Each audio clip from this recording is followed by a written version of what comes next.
Hi guys, John with you again, and another update. Yep, another update on the little Sherman.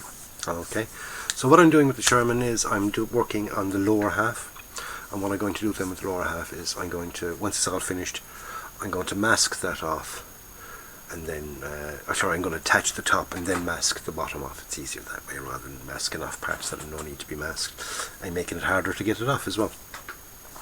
So I'd say 9/10 of it done. I'm ready to actually mask it off. There's a small little bit on the exhausts that I'm not finished with yet, but that will take time because I want to do a little bit of work with oils and things just to get the rust the way I want it. I did give it the little, just couple of little exhaust pipes. They're not really seen. You have to kind of look up underneath. I textured them with this stuff here, which is Mr. Surfacer 500.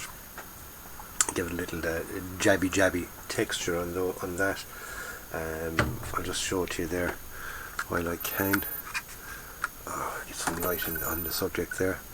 Okay, as you can see, and that's just the base colour down for the rust. And as you see, okay, I have the bottom of it looking nicely metallic-y. Okay, and dirty-ish, but not too dirty, because I said I wanted it clean. I don't want it damaged or anything like that, so it's literally just after coming off, say, the landing craft, up into the jungle. It's only just after getting there, so it's reasonably good nick. Okay, I'm not going to have any battle damage to it or anything like that.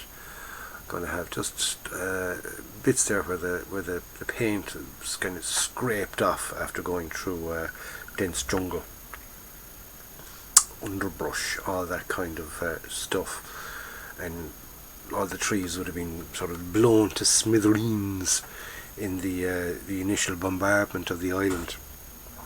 All that's left in is shards of broken wood everywhere, and when the tank going through all that, it would have just scrape the paint off, and that's what I'm thinking.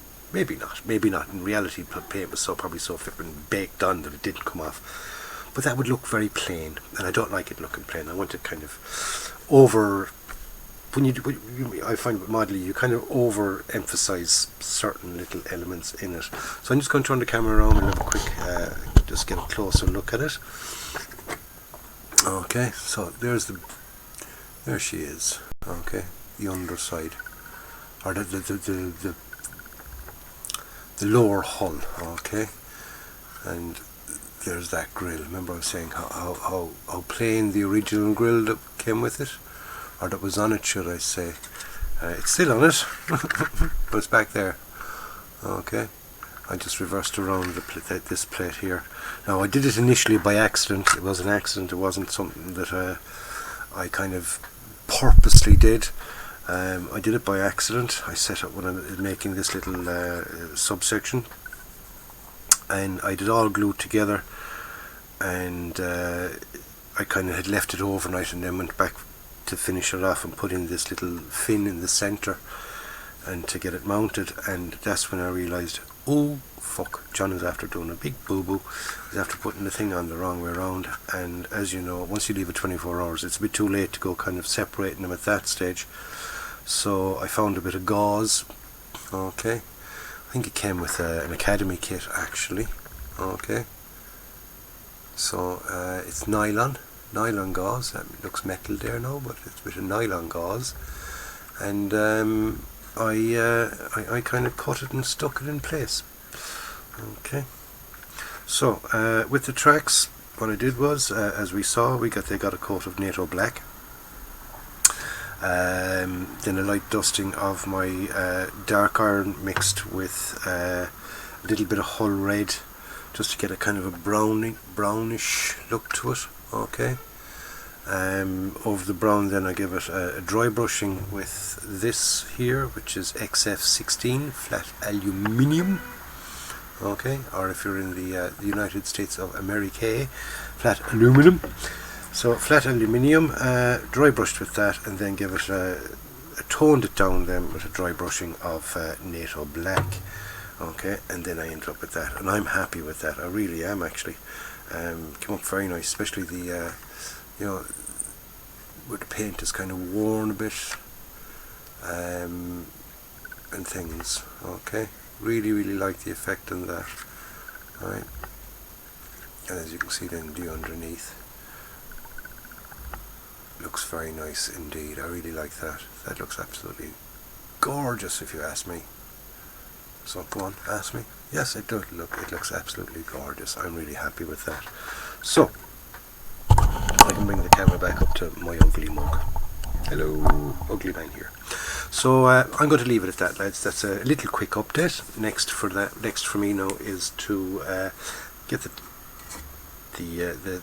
top deck. Okay, we call it the top deck, nautical, even though it's armour. But we're getting the top deck on, and then I can mask off all the bottom sections. So when I go spraying the main colours then on the tank, I won't go ruining what I've already done. And the reason I did it that way is because you won't get the tracks on properly. Then you're going painting the tracks on the vehicle. Sometimes, if I can avoid it at all, I'll paint them off it. If it's a case where it can't be avoided, then you go paint them on it. And I've done it in the past. I have painted them on it, but I do prefer painting them as a separate entity. And I like how this one was with the Lincoln length tracks. You could kind of pop it off as one section with the drive sprocket and the idler wheel attached and glued into place, and then I had this little flappy bit there with the track. So it was easy, just a bit of I used this stuff, okay, rather than contact a professional, which is a little bit slower setting glue when I was fitting the tracks, so therefore I had time to fit everything together, you know, push it in place. It dries very fast. When I say very fast, as in give it an hour or two, and then it's dry and it's set. It doesn't have to wait overnight. Okay, when I say it's slow setting glue, it's not super slow, but it does the job, and it's quite tacky and sticky straight away. So I'm happy with that much. Okay, so let's move on and let's get the rest of it painted. Okay, so thank you very much for joining me for this little update. If you want to see more, don't forget subscribe, and not only just subscribe, hit the bell as well, and you'll be notified straight away as soon as I've the next video up, or any more videos that I do here on the channel. Go back and watch some previous ones if you're new to the channel. There's some quite interesting builds. If you like the style that I do it in, as in I'm not a professional, I'm not an expert, I'm a hobbyist. I've given myself a name, I'm a hobbyist. I enjoy what I do. I enjoy making models. I give it 2 hours in the evenings, not every evening, but mostly just come up in the evening, spend about 2 hours. My little spot here, as you can see, is in the corner of my bedroom. I've allocated myself a little area, and I make models for 2 hours in the night, and it's relaxing at the end of the day. Go downstairs then, have a cup of tea, and come up to bed then after that. So I'm going to leave it at that, lads. Like I said, subscribe, hit the bell, did all that. Don't forget, if you have anything you want to say to me, stick it in the comments box below. Okay, and if you have any questions you want to ask me, I will answer them. So with all that said and done, I will catch you on the next one, lads. Stay safe, enjoy your modelling, but most of all, go out and buy yourself a kit.